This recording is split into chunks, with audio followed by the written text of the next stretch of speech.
acontecer em 3, 2, 1 pra gente oficializar o vídeo. Tudo bem. E aí? 3, 2, 1, vamos lá. Vamos lá? Valendo? Valendo. E aí, Juliane? Vamos. Queria saber um pouco de você. Me conta, como é que surgiu tudo isso? Quais foram suas inspirações? Vamos. Bom, acho que vou contar até um pouquinho antes da Juliane, que eu acho que vai ficar mais fácil da gente conseguir entender, talvez, a ideia do projeto. Estou com 37 anos hoje, sou paulistana, fui criada aqui. Filha mais velha de uma irmã, de duas, né? Ela e minha irmã, fomos criadas pelo meu pai e pela minha mãe. E tive uma infância e uma adolescência, assim, maravilhosas em termos de estrutura, de suporte, tudo que eu precisei eu tive, né? A gente não tinha luxos maravilhosos, não fiz viagens para Europa de criança, mas tudo que eu precisei eu tive, assim. Então eu fui ensinada a ter gratidão, a ter respeito pelas coisas, pelos meus pais, e acho que isso sempre foi muito, muito forte, muito importante. E nesse contexto, né, nesses ensinamentos, muito do doar, do compartilhar, e não é só caridade financeira, não é só, né, roupas, o que está sobrando, mas o que a gente tem de melhor, o que a gente pode ter dentro da gente, que a gente pode compartilhar com outras pessoas para crescimento, né, mas a troca da vida. Eu acho que isso faz parte pelo menos para mim, né, de todo ser humano. Assim. Foi dinâmica, né? E eu fui criada no espiritismo como base, né, religiosa, assim. Hoje eu me considero até mais espiritualista do que espírita, mas isso teve um impacto muito importante das minhas crenças também nesse quesito, né, de me colocar como alguém que pode sempre ajudar o próximo, estar, né, assim, disponível para colaborar com alguma coisa. E aí, acho que por conta de toda essa criação, minha mãe era psicóloga, então da área da saúde, eu acabei escolhendo fazer fisioterapia. E depois que eu me formei, eu fiz a especialização em respiratório, então eu escolhi também trabalhar no hospital, fiquei 14 anos, eu acho, trabalhando no hospital. Eu tive muita vivência com doença, saúde, pessoas se recuperando, pessoas falecendo, famílias, sofrimento, alegria, superações. Então eu acho que isso também foi uma coisa que permeou demais o meu contexto e que também fez muito parte de formar quem é a Juliane hoje. E acho que no meio de toda essa história, assim, né, que a gente vai ter outros desdobramentos nas conversas, acho que no meio de toda essa história dos últimos tempos, eu tive a intenção, assim, comecei a sentir a necessidade de compartilhar um pouco de como eu superei, eu nem sei se eu diria bem essa palavra assim, mas de como eu vivenciei, experienciei o luto. Lidou com ele. É isso, os lutos que eu tive na minha vida. Então eu tive lutos pessoais, eu tive lutos profissionais, né, de muitos contextos, de muita gente que eu acompanhei, que eu vivenciei. E eu vi muita coisa, muitas histórias diferentes. E não sei se eu diria que eu fui completamente saudável nos lutos que eu passei. Mas eu não posso dizer também que eu não me recuperei. Porque eu continuo trabalhando, eu continuei fazendo as minhas coisas. Eu ampliei meu círculo, a gente perde pessoas, a gente ganha outras pessoas nesse processo todo, a gente se afasta e se aproxima. Mas eu diria que eu tive coisas muito boas que saíram desses processos. E a minha intenção era compartilhar, então para quem está de repente naquele momento da dor, que a gente pode chegar num ponto saudável, que a gente pode descobrir novas coisas. E de repente se uma pessoa ouvir, ou né, se eu escrevesse e pudesse ler, né, mas que de repente está ouvindo ou está assistindo, e tocar o coração no sentido de dar um suporte, de dar um amparo, eu estou feliz. Porque eu acho que essa é a ideia. Então, resumindo, acho que surgiu daí. Daí, a minha ideia, então, nessa brincadeira, que eu acabei passando um luto recente, que não foi de morte, mas enfim, foi, depois a gente vai conversar, eu acho que isso apertou um pouquinho mais. Você falou, Juliane, vai, né? Vai falando, Lucinha, assim, vai em frente. E aí eu tive a ideia de ligar pra Mayara e conversar com ela e falar assim, Márcia, você abraça esse projeto. E aí, inicialmente, a minha ideia era que eu estivesse conversando com um paciente, mas uma pessoa, e a Mayara como profissional psicóloga, de repente, ouvindo e fazendo algumas perguntas, e que a gente pudesse falar um pouco, desmistificar o luto, os processos. E quando eu contei essa história pra ela falou assim, muito legal, eu adorei. Ela falou, mas eu não sei se eu me sinto confortável como psicóloga, eu acho que eu queria muito mais como amiga. E aí eu falei, então vamos. Então eu queria agora que você também contasse um pouquinho do por que você abraçou o projeto, o que você trouxe pra essa ideia. E quem é a Mayara, né? Legal, Ju. Não, e também, você dizendo que eu falei sobre não me sentir tão segura nesse lugar de psicóloga, É porque justamente é um assunto tão impactante pra gente que até ia te perguntar, você acha que de repente ter esse tipo de conteúdo que aqui a gente está querendo produzir teria te ajudado nesses processos de luto todos que você teve que enfrentar? De repente ter tido um produto assim pra consumir teria te dado um suporte, um grupo, é isso? Eu acho que vira mais um pouco um grupo que a gente tá criando. A gente dá um suporte um pro outro, fazer essa troca. A diferença é que a gente não vai ter um retorno talvez do outro tanto, mas a gente tá passando um pouquinho do nosso conhecimento como se fosse uma troca de um grupo. E vai tendo os impactos, né? Isso. Eu acho que ouvir histórias pessoais teriam me ajudado do mesmo jeito que quando eu vivenciei histórias no hospital, eu também resgatei esses momentos no meu processo de luto. Então, de lembrar quando foi um contexto, como era parecido, né, um seminário diferente, o que eu acho que ia ser bom ou não eu fazer pra mim. Então, eu acho que compartilhar isso, que não tem livro, que não tem, né, às vezes você vai buscar, por mais que você vai buscar uma terapia, que às vezes você precisa fazer um processo completamente diferente, às vezes você ouvir aquele momento empático de alguém que passou pela mesma coisa, que está naquele momento da dor, porque a gente não abraça a dor, a gente sempre quer fugir dela. E eu acho que isso é um ponto super importante para a gente sair saudável, a gente tem que abraçar isso. Eu acho que teria me ajudado, sim. Então... Perfeito. Então você já respondeu o porquê de eu ter te falado que eu gostaria de uma coisa mais pessoal. Porque é isso, eu também sinto, tanto pessoalmente como para contribuir para os outros, que ter esse momento mais íntimo de compartilhar nossas experiências e poder se abrir nesse contexto gera uma empatia, gera um conforto, gera alguma segurança que talvez a parte teórica não dê suporte suficiente. Então eu fico pensando sempre nisso. Tá, claro que eu posso intervir como psicóloga e não deixo de ser psicóloga aqui nesse contexto pessoal também. Tem uma mente treinada para psicologia, mas que sofre também. E acho que naquela ligação, eu me lembro muito de falar, até a Juliana, né, a Juju não sabe, mas nessa ligação eu falei, Juliane, eu topo fazer qualquer projeto com você, podemos fazer projetos profissionais, mas podemos também fazer projetos pessoais, porque como amiga eu também tenho muito a oferecer. Sim. O psicólogo sempre fica como alguém que dá suporte. E espaço, né, pra se expor. Exato, e essa pessoa não é acolhida, né? Claro, a gente busca nossas próprias terapias e tá tudo bem, mas eu falei, eu também queria um lugar que eu pudesse compartilhar ali como alguém que vive ou sofre aquelas situações. Isso talvez contribua, coisa que eu não posso fazer diariamente na clínica, né? Eu não vou trazer as minhas questões durante um atendimento, claro, a gente sabe dentro da flexibilidade que às vezes alguma coisinha vai em, né? Mas dentro das questões éticas.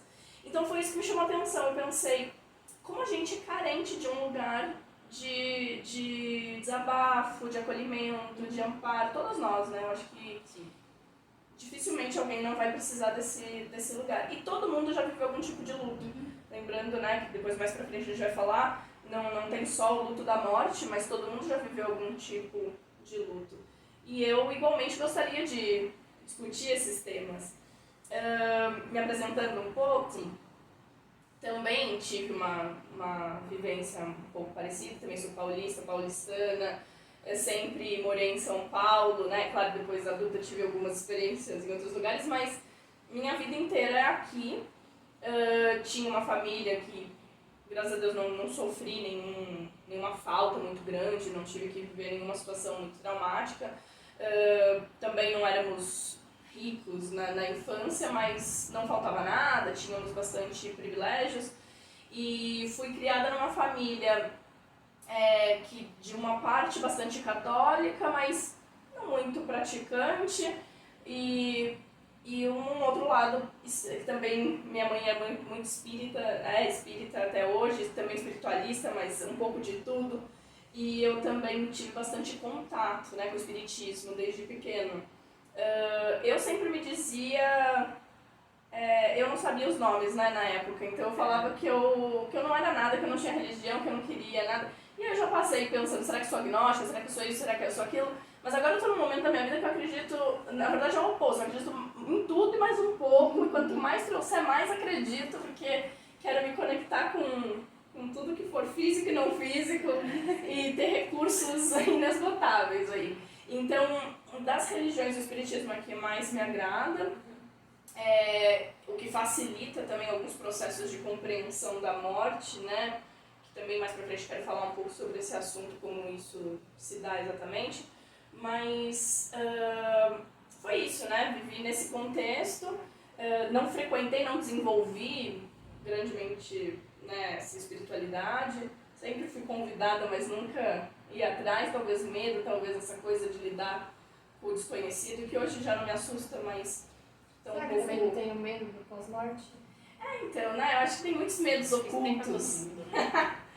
mas, e assim, eu até para fazer um parênteses, né? Porque acho que a gente compartilha essa crença, a Juju vai falar também depois, mas eu acho que toda religião, nesses momentos do luto e do processo, pode ajudar e pode atrapalhar. Dependendo de como você está encaixando a crença naquele momento do sofrimento e como as outras pessoas à sua volta da crença religiosa que você compartilha te trazem isso, pode te ajudar, pode atrapalhar. Então, como você falou assim, te aproximou porque acabou sendo uma fonte de suporte, de resgate, de amparo, mas ela pode ser o contrário. Então, eu acho que a gente também vai falar umas coisas. Eu tive até uma experiência pessoal particular, que depois eu comento, mas foi muito curioso nesse sentido, de que era para ter sido um suporte e acabou não sendo.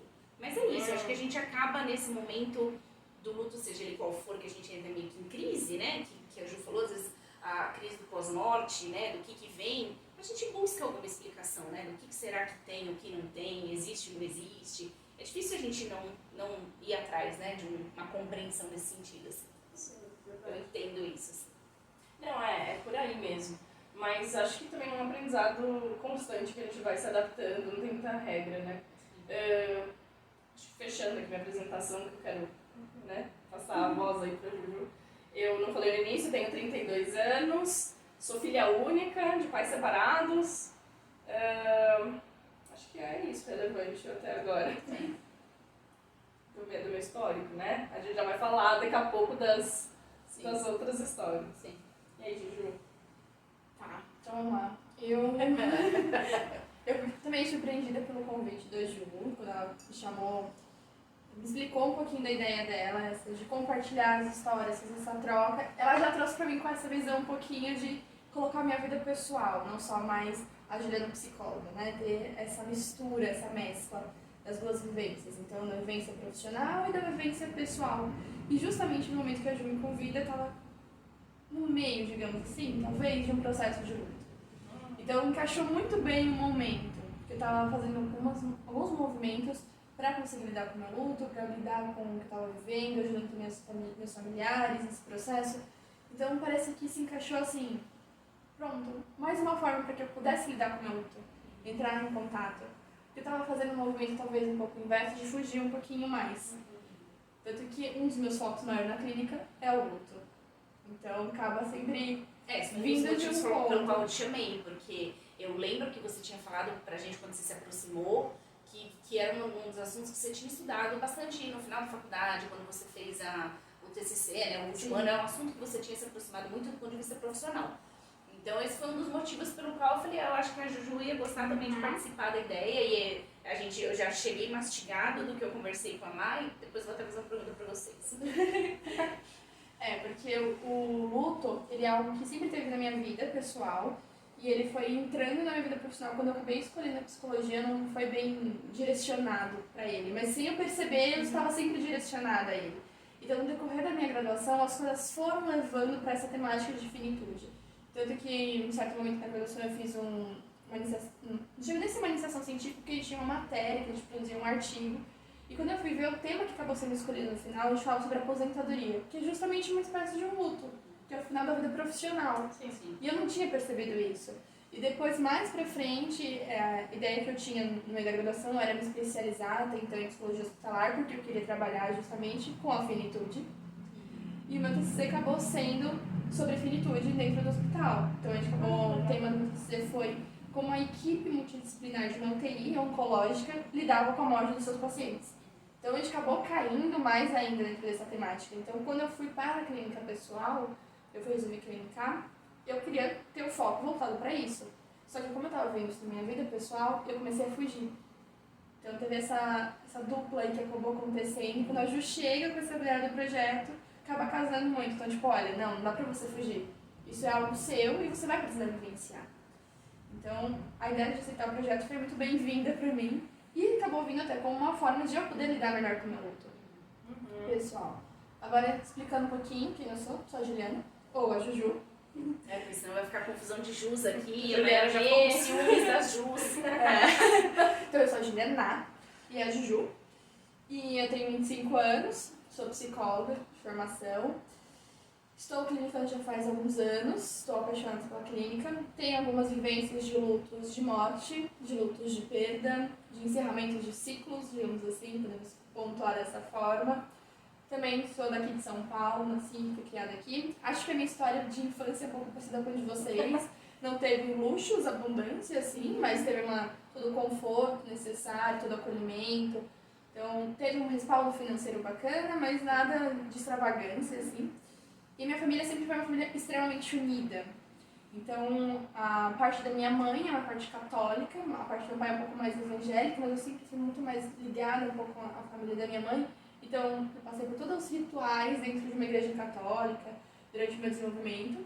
E teve um paralelo, que foi quando a morte entrou na vida da minha família no geral. Então, quando acontece um luto, a família tenta procurar respostas, né? Sim. E a religião, como a gente acabou de comentar, às vezes vem com essas respostas. Aí foi que a minha família se aproximou do espiritismo. E eu era criança nesse momento e automaticamente eu fui sendo também criada junto do espiritismo em paralelo. Então tinha a base católica de um lado e o espiritismo do outro. Em paralelo, os dois crescendo ali junto. Então, desde muito nova, às vezes eu ia às vezes junto com minha família no centro espírita, às vezes ia na missa do católico também. Então a gente tinha essa dupla acontecendo de duas religiões ao mesmo tempo. Tanto que quando eu era mais nova, eu não sabia dizer bem qual era a minha religião. Então dependia da pessoa que me perguntava. Eu respondia, sou católica. Para outro, não, sou espírita. Onde der menos trabalho para explicar, Onde eu for mais aceita ali. Era mais ou menos isso. Então eu via onde, aqui acho que dá pra falar, aqui não. Porque às vezes tem algumas pessoas que não entendem o que é o catolicismo, tem alguns lugares que não entendem o que é o espiritismo. E tem pessoas que também, às vezes, a gente não consegue trazer uma explicação muito legal sobre o que é a religião. Então, eu vi o que era mais confortável pra mim no momento. E depois, mais pra frente, como a Mayara falou, né, eu quero conhecer um pouco o que está em quadro das religiões. Com a clínica, eu resolvi querer experimentar um pouquinho de cada religião, digamos assim, me aprofundar no conhecimento um pouco melhor, porque cada paciente meu vai chegar com uma religião. E a gente sempre trabalha na clínica, a Mayara pode até dizer, a religião do paciente. A minha religião pessoal não existe ali dentro. Então, às vezes, o paciente vai falar alguma coisa sobre a religião dele e eu não preciso entender o que ele está falando. Sim. Então, eu me propus, né, um pouco mais, quando eu comecei a clinicar, a fazer esse trabalho de estudar um pouquinho cada religião, Sim. de ir lá numa igreja, num centro, num terreiro, que for, para conhecer e estar um pouco mais próximo para entender o que ele está falando lá. E principalmente para poder ajudar ele justamente nesse momento de finitude do luto. Porque, como a gente comentou, a religião vem para tentar responder, às vezes, um pouco esse lugar. Então, se eu não entendo o que um paciente acredita no pós-morte, por isso eu perguntei, mas será que não é o pós-morte que te assusta? Porque o espiritismo ele traz uma ideia de vida pós-morte, né? E outras religiões às vezes não. E algumas outras trazem também a questão de um pesar no pós-morte, de um sofrer muito grande. Então, a gente tem essa variação de cada uma. E às vezes a gente precisa entender para poder ajudar o próximo. Claro. Mas acho que aí eu respondi todas as perguntas, né, sobre mim. E aí eu queria até fazer uma pergunta para as duas, na verdade, assim, talvez mais para a Ju, que acho que a Mar respondeu um pouco, mas quando eu estava falando com você no telefone, que daí a minha ideia era te convidar como profissional para a gente discutir, para como se você estivesse fazendo uma análise do meu processo do luto, não uma análise minha, mas do processo do luto, para a gente poder trazer isso para as outras pessoas. E eu pensei nesse contexto de profissional, porque psicólogo tudo, e eu me lembro que quando eu falei isso para vocês, você falou, eu queria, né, talvez mais como pessoa, eu acho que eu me interesso mais como pessoa. E eu pensei, eu acho que eu ainda te perguntei isso, falei, mas não tem uma questão clínica sua, porque você é psicóloga, você vai parar no paciente, você vai se desconstruir, você vai mostrar a Mayara como ela é. E eu lembro que eu perguntei alguma coisa assim pra você, porque eu achei que isso não cabia, né?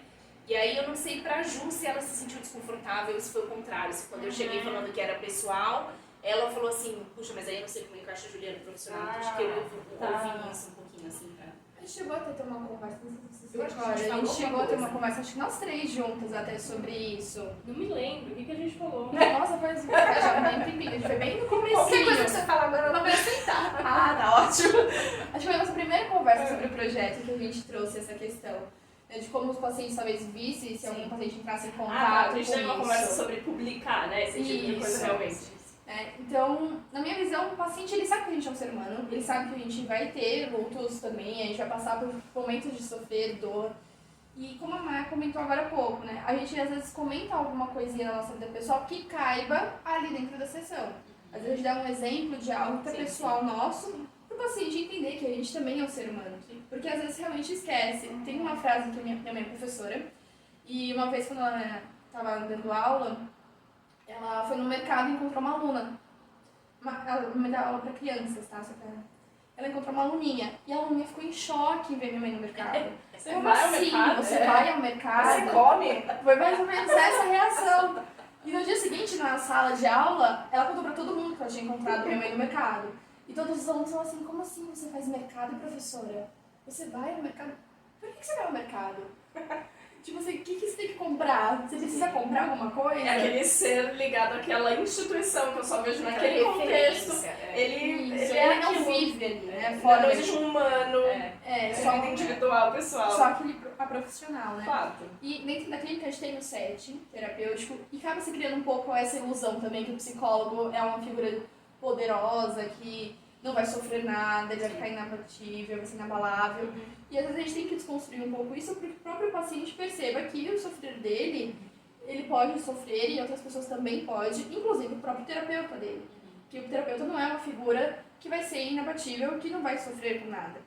E se um paciente meu, por exemplo, vê as gravações, acredito que ele vá ver, porque eu estou divulgando também nas minhas redes profissionais, e falar, Juliana, você também passou por um tal luto, e você está me falando para mim fazer uma coisa e você não conseguiu fazer, sim, vai acontecer, mas porque eu estou falando de um modo terapêutico que eu sei que funcionaria para aquela dinâmica do meu paciente. Talvez para mim a dinâmica não funcionasse. Talvez eu tentei e não funcionou, ou algo do tipo. Então, eu vejo que tem aqui no projeto esse casal, né? A Juliana profissional e a Juliana pessoal. Então, tem um conhecimento técnico e uma vivência, uma prática que eu tive pessoal. Então, acho que cabe os dois aqui. E se o paciente entrar em contato e ele me questionar na sessão, aí vai ver, na verdade, uma demanda dele, né? Por que ele se sentiu incomodado ao saber que eu não consegui, talvez, lidar tão bem com o meu luto, ou que eu sofri com algo? Por que aquilo está incomodando ele? Então, na verdade, acaba voltando até pra ele, muitas vezes. Não, legal, eu concordo. Isso casa muito bem e o quanto isso é, eu até já tinha comentado agora há pouco, o quanto isso também não é um parador para o outro saber que todos nós sofremos, né? Porque existem vários sofrimentos. Um deles é achar que eu tô sozinho no mundo sentindo aquilo, ou que aquela dor não é compreendida, ou qualquer coisa do tipo. Então, também se identificar traz um certo amparo. É que talvez não caiba, num projeto como esse cabe muito, se um paciente assiste uma coisa dessa, pode contribuir ou não para a vida dele, geralmente não deve causar nenhum impacto negativo, mas durante a sessão, se eu me coloco 100% eu pessoal, saio do lugar do setting terapêutico ou daquela figura de terapeuta, e aí eu ocupo a sessão daquele paciente com as minhas questões, aí vira um outro problema, né? E aqui eu não estou tirando esse espaço. Então, também tem uma questão ética que não é... Exato, porque é meu espaço. No momento também de vocês crescerem, né? Porque a Má falou isso no telefone, ela falou assim, eu gostaria muito como um projeto pessoal, porque eu acho que eu vou crescer muito, que eu vou aprender muito como Maiara pessoa.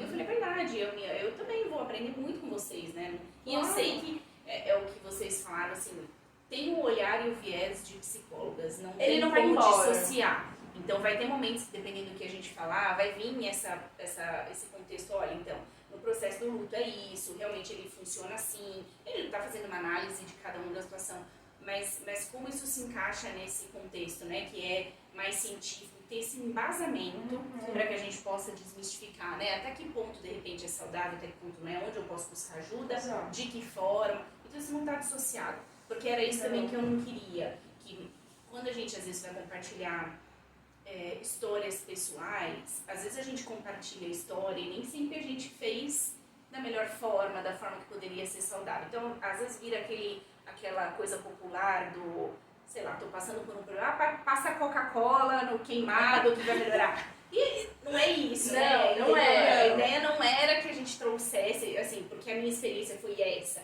E eu fiz isso, faço igual. Não é isso. Mas é mostrar como que para mim deu certo e como que a gente pode ter outras ferramentas para que para outras pessoas possa dar certo, onde a gente busca ajuda, onde não, e entender que outras pessoas também estão passando pela mesma dor que você, seja ela qual for, se foi uma perda, se foi um luto de pessoa, e que os lutos são diferentes. Eu conheço gente que já passou por 5 lutos de perdas de familiares, todos completamente diferentes. Eu, inclusive, passei por situações extremamente distintas. Então, eu acho que a ideia era essa, assim, era trazer um pouco de como a gente pode ter ferramentas, elementos e um acolhimento. E um acolhimento, né, um espaço do ok, é isso, vai doer, mas vai passar. Vai sofrer, mas vai melhorar. Sim. E é até legal isso que você disse, deixar bastante claro que a gente não está conversando aqui como leigas no assunto. Temos sim um conhecimento técnico e profissional sobre isso. Mas o que também não quer dizer que tudo que falarmos de experiências pessoais é uma lição de como se comportar. Porque não quer dizer que nós soubemos nos momentos. Temos as falhas. Exato. Então, assim, não estamos dando lição de vida exatamente, mas estamos produzindo algum conhecimento juntas também. Desse ponto de vista. Aquela frase do senso comum, né? Casa de ferreiro, espeto de pau. Sim, tem isso também. também. Aliás, né? Muito frequentemente. Na maioria das vezes é assim. Mas eu acho que o importante é que dessa conversa mais amigável a gente consiga produzir conhecimentos e aí talvez trazer uma conclusão que possa ser algo reflexivo, né? Pra quem estiver assistindo. E pra nós também. E claro, a gente sempre. Pra nós também. Muito bem. Eu acho que a intenção da apresentação, da ideia do que a gente tinha, né, de quem nós somos, de contextualizar, para que a gente possa aprofundar nas conversas, eu acho que deu pra gente trazer, assim. De novo, eu acho que conforme a gente for aprofundando o que a gente quer falar, vão surgir novas nuances e faces da Mayara, da Juliana e da Juliana, e a gente vai explorando isso. Mas a ideia é que a gente possa falar um pouquinho sobre luto como luto da morte, né, do perder alguém querido, alguém próximo, e o luto das perdas, sejam elas quais forem, e que também muitas vezes as pessoas nem sabem que isso é um processo de luto e falam, minimiza muito. Eu falo assim, porque você não passou por essa coisa, você não passou né, pela morte da comparação de sofrimento, né? E também tem, para muitas pessoas, tem um processo muito importante de luto e perdas, mil. Então, e mesmo nós também já passamos por isso. Então, acho que a ideia é que a gente possa aprofundar um pouquinho de cada um desses, das experiências que a gente teve, assim, profissionais não de dispor ninguém, mas da vivência, de como a gente percebeu, né? E das nossas, né? Então, de como isso também impactou e a gente entendeu. Então, eu agradeço vocês de coração por terem abraçado essa ideia. Ela não ia sair do papel se eu tivesse que fazer sozinha. É melhor parar de falar. A gente agradece o convite. Eu tô me pondo aqui no lugar da Mayara, gente, não é por ela, mas eu que agradeço imensamente o convite de poder participar desse projeto. Mas eu agradeço mesmo de coração. E tô feliz e ansiosa pelas conversas e pelos papos. E, enfim, se ninguém mais aprendeu, cresceu, a gente vai compartilhar com ninguém. Você pode ter certeza que entre nós vai ter funcionado alguma coisa. Com certeza. E eu já me sinto super amparada só de fazer parte disso. É aquilo que eu falei. É uma oportunidade profissional e é uma oportunidade pessoal também, de conexão, de acolhimento, né? Muito grande. Muito bem. Então nos vemos nos próximos encontros.